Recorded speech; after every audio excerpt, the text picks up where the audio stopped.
Always difficult, isn't it? When you're part of a celebrity couple, can't be easy because, as you often find, you're in or you're out. I've told you many times on the show, one of the hardest things that Harry and Meghan are now finding out is really when you're a celebrity, you're in or you're out. You can have your moment of glory and people want to, sit with you, invite you to the right parties, all that sort of stuff. As we saw recently with Jimmy Kimmel, if you don't deliver what they want, they will very quickly turn on you. And even the threat of legal action won't stop them because they know they can get some ratings on the back of you.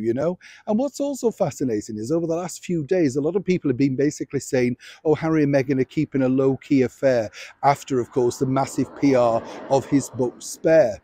Now, it's undoubted, isn't it? It could have been a lot worse when you think about it, because he made sure he couldn't do too much PR after the spillage over the 25 Taliban people. They simply couldn't afford it, as I told you. Penguin Random House had decided way too expensive to run the risk of that security, so they halved all the, sort of marketing and publicity drive. That was the bottom line.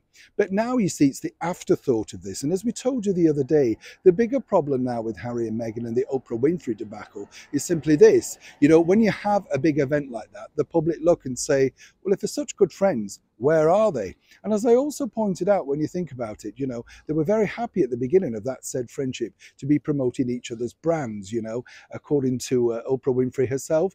Really at the wedding, they discussed about, how they could do an interview, but she thought it was too early. But she wasn't too shy to plug that coffee brand, was she, that Meghan was pushing at the very start.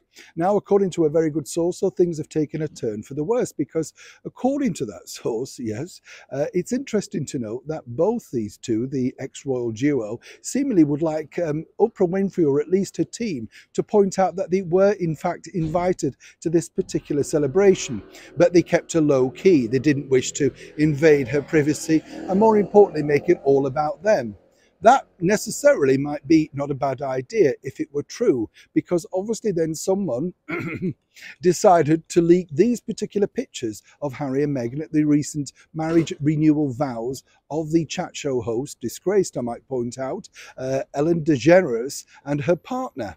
That's right. So what's fascinating there is whoever managed to leak those particular pictures out. And I'm always fascinated as to how this happens, because seemingly time and time again with Meghan, even when she's pictured with that Zoom chat with her son Archie, miraculously it gets, revealed. Don't know who does it, do you? But seemingly back to Oprah Winfrey and that celebration. So far, no one wishes to come forward to confirm or deny, in fact, what invitations were given out to which celebrities, allegedly. And you can understand why when you think about it. It kind of makes it all about them again. But seriously, it makes it strange, doesn't it, to think that these two particular individuals feel that the public wish to know for clarification whether they were invited or not. It just kind of makes them look a little bit desperate. Sometimes saying nothing says more. But given the fact that once again these particular pictures have popped up out of nowhere in a lockdown event that allegedly no cameras were allowed to, particularly for the public domain because there's a magazine deal attached, well, how strange is that? And now will Ellen and Portia be looking around and wondering who, why and how that particular picture was leaked? As ever, when I know more, you'll know more. Neil Sean in the very heart of London.